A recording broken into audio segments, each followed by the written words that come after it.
अंदाजपत्रक या ठिकाणी आपण सादर केलेलं आहे आणि याच्यामध्ये आपण यावेळेस लोकांच्या सूचना आणि हे मागवल्या होत्या आणि लोकांनी आम्हाला नागरिकांनी भरभरून प्रतिसाद दिला.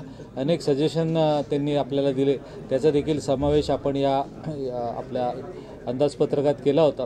यामध्ये प्रामुख्याने पर्यावरणाशी रिलेटेड जे इश्यू आहेत त्याचे मिटिगेशन करण्यासाठी आपण अनेक उपाययोजना आणि यांत्रिक मदत त्यासाठी घेत आहोत.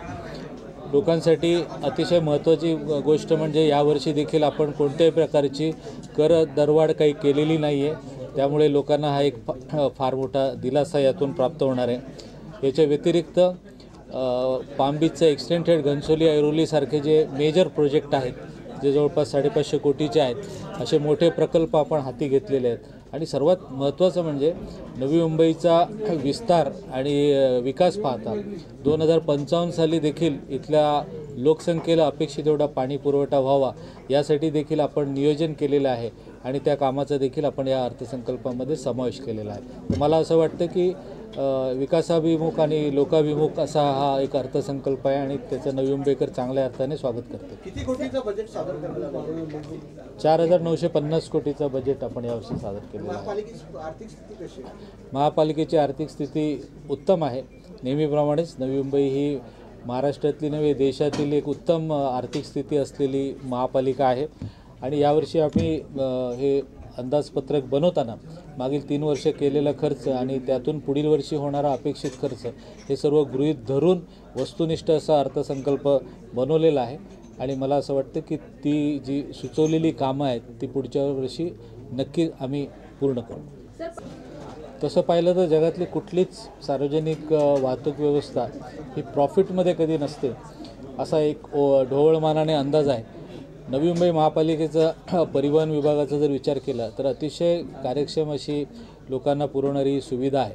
अर्थात त्याच्यामध्ये काही इनबिल्ट अडचणी असतात आणि त्याच्या जसं उदाहरणार्थ काही नागरी कामं सुरू असतात.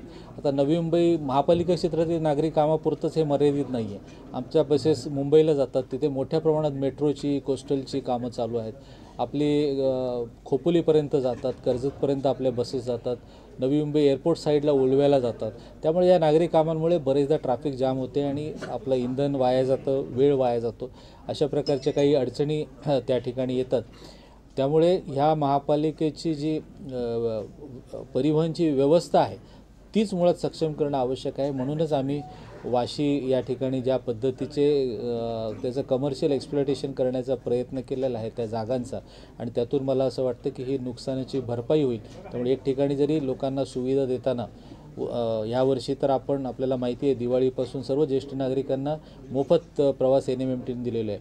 या सवलती आणि सुविधा विद्यार्थ्यांना आणि ज्येष्ठ नागरिकांना देत असताना जी फायद्यातली तफावत आहे ती मला असं वाटतं की अशा वाशीसारख्या उपाययोजना केल्यामुळे त्या भरून निघू शकतील आणि ती आपली सार्वजनिक वाहतूक व्यवस्था ही पुन्हा पूर्ववत नफ्यात येऊ शकते. बरोबर आहे. अवैध वाहतुकीमुळे देखील याचा परिणाम होतो कारण बसची वाट बघण्यापेक्षा लोक शेअर रिक्षा करणे वगैरे असा विशेषतः ग्रामीण भागामध्ये याचा जास्त परिणाम होतो.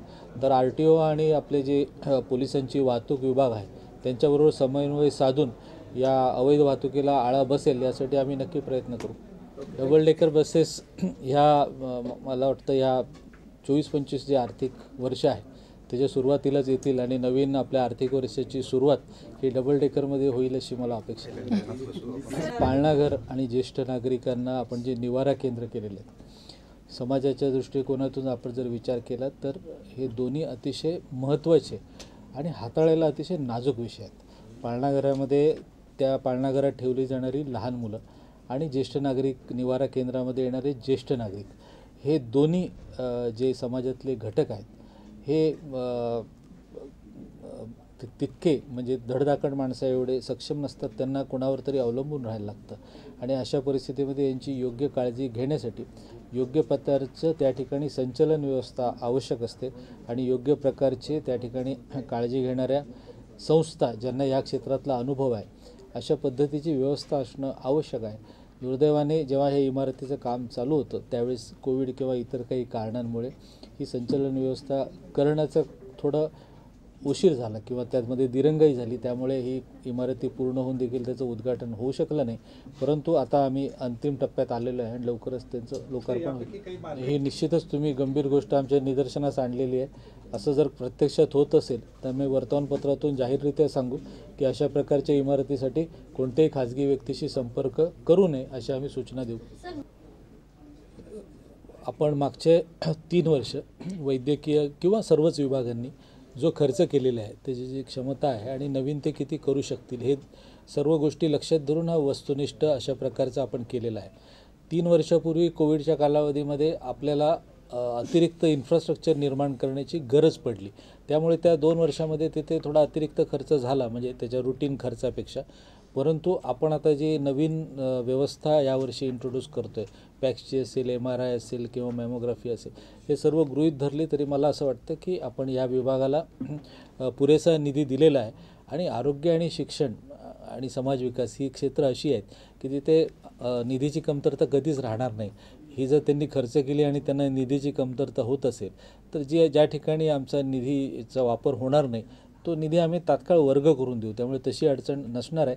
पण एक गोष्ट मला सांगायला या ठिकाणी आनंद वाटेल की महिला असो, क्रीडा असो किंवा बालकांचा विषय असो, बालकल्याणचा विषय असो किंवा सामाजिक सेक्टर असो, या ठिकाणी शासन नॉर्मली 5% निधी त्यांना राखीव ठेवावा अशी अपेक्षा व्यक्त करता आणि ती अमाऊंट आपल्या बजेटमध्ये 10 कोटी एवढी होती.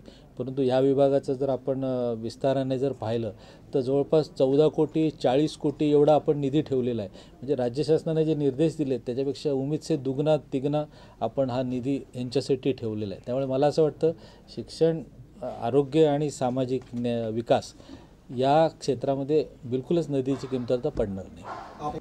आयुक्त आणि प्रशासक म्हणून ह्या वर्षीचा जो अर्थसंकल्प सादर करून मी अतिशय समाधानी.